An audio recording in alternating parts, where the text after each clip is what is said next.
Oh, hello. That better? Oh my gosh. This is good. Well, we have to follow feel like Glenn. a fund manager. Well, that's always important. Practice for the board meetings early on. All right, well, we've got to follow Glenn, so it's always a challenge, Victoria, but... You've been real and I've been Glenn. Yes. Well, welcome to tonight. Welcome, everybody. I'm Kate Campbell. I host the Australian Finance Podcast with Owen. If you haven't come across my face before, I usually try and keep it fairly hidden, but anyway, You're getting better at that. This year, you have been really good at that, and next year, it's one of your goals, right? Yes, it is. And you run a humongous community with She's on the Money. We're very thankful to have you here tonight.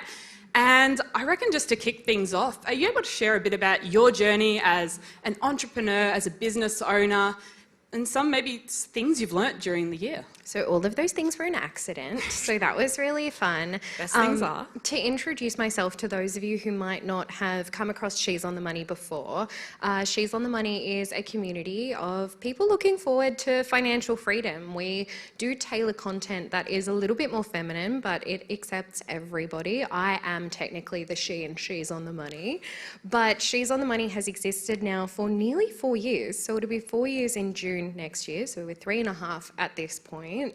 And yeah, like we're a podcast that was created by accident. I was a financial advisor who was obsessed about talking about finance and money, and my friends got really sick of hearing about what they should do with their super at brunch. So I thought I could channel this energy into a podcast. And yeah, one thing led to another, and it is now my full-time job. I like to use the word retired from financial advice this year because it sounds a little bit more Glenn James. It sounds a little bit more fancy. And like for all the audacity he has, I think I could borrow some. So I'm calling myself a retired financial advisor, but in reality, I just sold my practice and now I just get to do podcasts full time, which is literally my dream. So yeah, that's She's on the Money and a little bit about me. When it comes to being an entrepreneur and a business owner, man, it's hard. When people say stuff like entrepreneur, you're like, oh my God, that's not a word that even crossed my mind when I was at university. And I guess being a business owner, you're just still learning every day. I think people think I've got it together, but in reality, I've just been making it up. But so far, so good, guys. Thanks for asking. I think that's the big lesson I've learnt this year, that everyone else is just making it up as they go along, and all of us with our finances are just figuring it out piece by piece. And one of the big things this year has been financial wellness and how that interplays with our personal well-being in all areas of our life. And I'd love to hear from you. If you have any suggestions for our audience in person and online, how can we improve our levels of financial well-being heading into a brand new year? Isn't that like the golden ticket? I feel like we all want to be financially well-being. So I can't use that now. ANZ tried to trademark it. Yeah. But it's one of those things that I think it's really personal. It's really, really personal. And something that is important to me might not be important to you, Kate. So I think it's really about going back to basics and starting from the foundations. And I know that that sounds really boring and not so exciting because a lot of your content is really about investing and, you know, a lot more exciting stuff than cash flow and budgeting. But I really think that if you want a financially well 2023, what we want to do is just like strip it back to basics. Look at our budget, look at our cash flow, do a bit of a bank account audit, print out your last 3 months worth of bank statements and what are you actually spending on? Because I think too many times we all look at the idea of budgeting and think, oh my gosh, it's so limiting, where in reality it actually should be about going, okay, well, what do you spend on? And let's list it out, like no judgment, but are you happy with that? Or is that like frustrating to you? Do you actually feel like that's something that you're engaged with? Because even I go through my spending on a regular basis and sometimes I'm like, wow, Victoria, that's a lot on Uber Eats.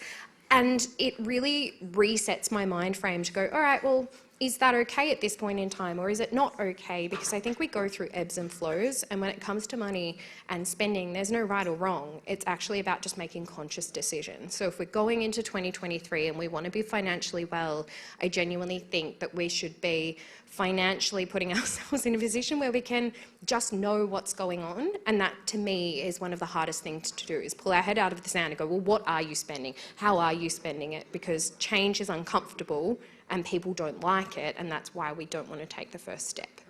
Absolutely, and spending with intention's really important to us, and we talk about it a bit on the podcast. And we were doing an episode the other day with Tash, who's in the audience as well, and looking through our spending. And I was having a look at my bank account, and I realised I'd spent over $1,000 this year just between 2 coffee shops in the city alone, which was a bit impressive. Scary. If we're being honest, though, that's less than the average bear when it comes to coffee. Are they giving you free stuff because you guys promote Patricia so often? No, we just love them. But I think Owen addicted me, so...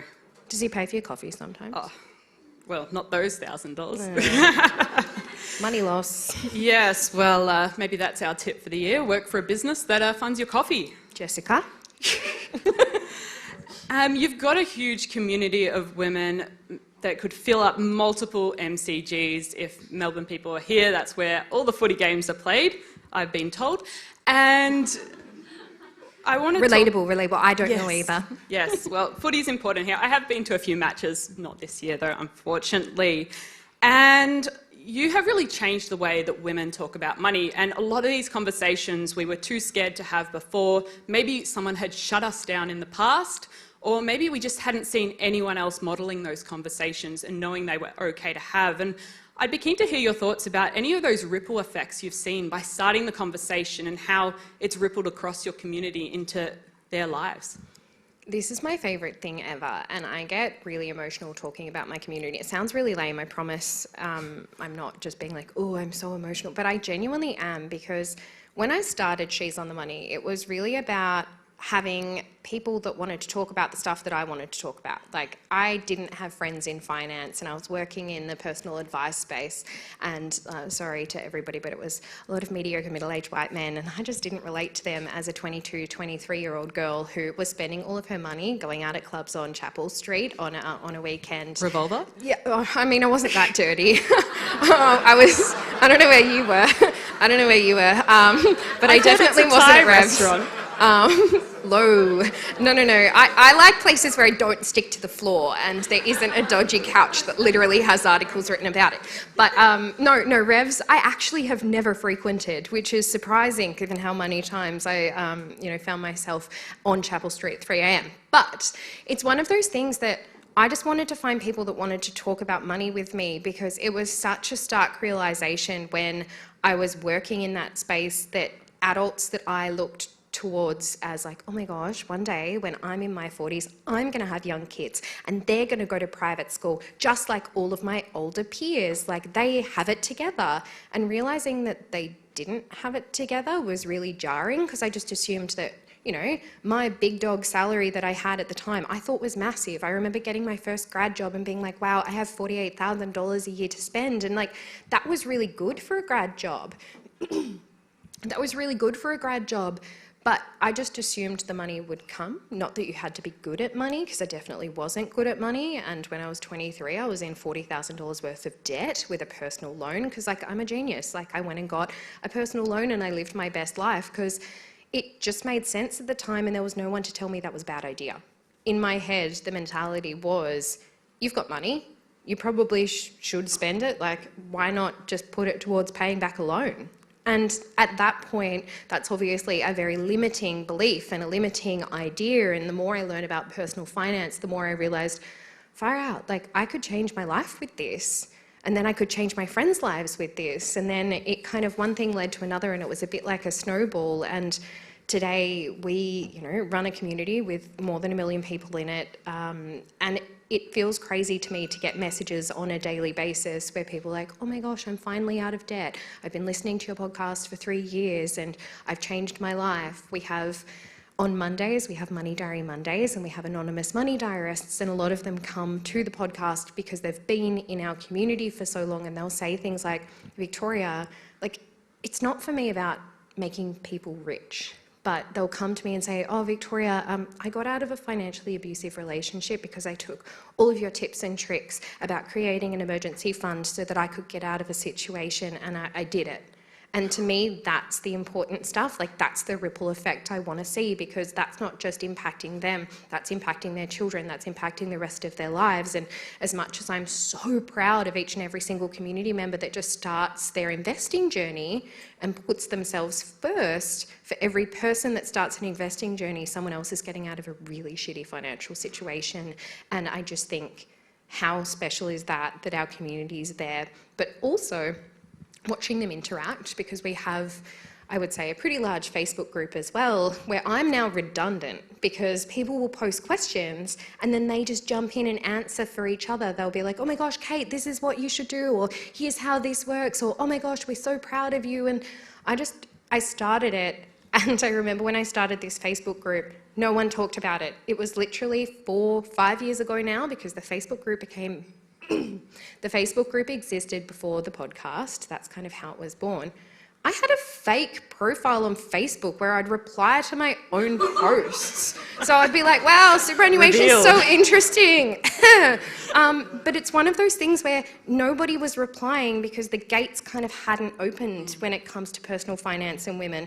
And I remember I used to text my friends and be like, hey, I just posted in my group, can you go comment? Like, literally I would. And I'm not ashamed of that now, because I think that has kind of started to pave the way for everybody who's in my community now to so freely go, oh, well, this is the answer, or that's really interesting, or Victoria, I don't understand that, because I think it used to be really taboo to go, I don't really get how super works, or I don't really get what a concessional contribution is. Like, what's the difference between concessional and non-concessional? And that is such a relevant question to ask, but we just felt silly asking because we assumed that we should have known, but no one taught us. So as much as that's embarrassing, and I'm willing to share it with you guys and you guys only, I just think that, yeah, the ripple effect is really that hopefully we are creating a generation of people who are more financially literate. In saying that, recent research tells us that Australians are less financially literate than they were 3 years ago. So maybe we're doing something right for our community, but we need to be bigger.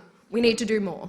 Yeah, I love how many resources there are nowadays, and people actually sharing their journey online. And I know it's very popular to share on social media when you've bought your first house, and I love it when our community come up and say, I've bought my first share, I've got my very first dividend. That is really exciting. I think we should share those things as well with our friends and family. We danced in the office when one of my team members got their first dividend. Like, literally, I was like, how much was it? And they were like, it was $1. And I was like, that is sick. Yes. Literally, small, but I'm not joking. We literally were like partying for it. I was so excited. But like, that small step means so much, because I think historically, especially as women, we just didn't even feel confident enough to take a leap. And like, the idea that we're now celebrating getting a dividend, and we know what a dividend is, and we know what it means and what that looks like in our future, that's elite. That's so cool. I love it. I think we have time for one more question, but I'd love to hear about some of your biggest money and investing lessons that you've learned over the last decade or two, working in financial advice, working in business, being an investor yourself. Oh my gosh, no pressure. There's a few? So there are a few, but the thing with this is I'm definitely not reinventing the wheel, and I think that is what a lot of us personal finance content creators do. Like, we're not here pretending that we're reinventing the wheel, we're just articulating it in a way that makes sense to our audiences and resonates with them, because no one's ever spoken in a way that we get before, right? So from my perspective, I really think that it's about budget and cash flow. Again, I'm really boring, but I think if you can master that, you can put yourself in a position to create wealth. And I think so many times people, start listening to our podcast or your podcast, and they're so excited to get ahead because they've finally worked out what investing is and they cannot wait to get into their investment portfolio.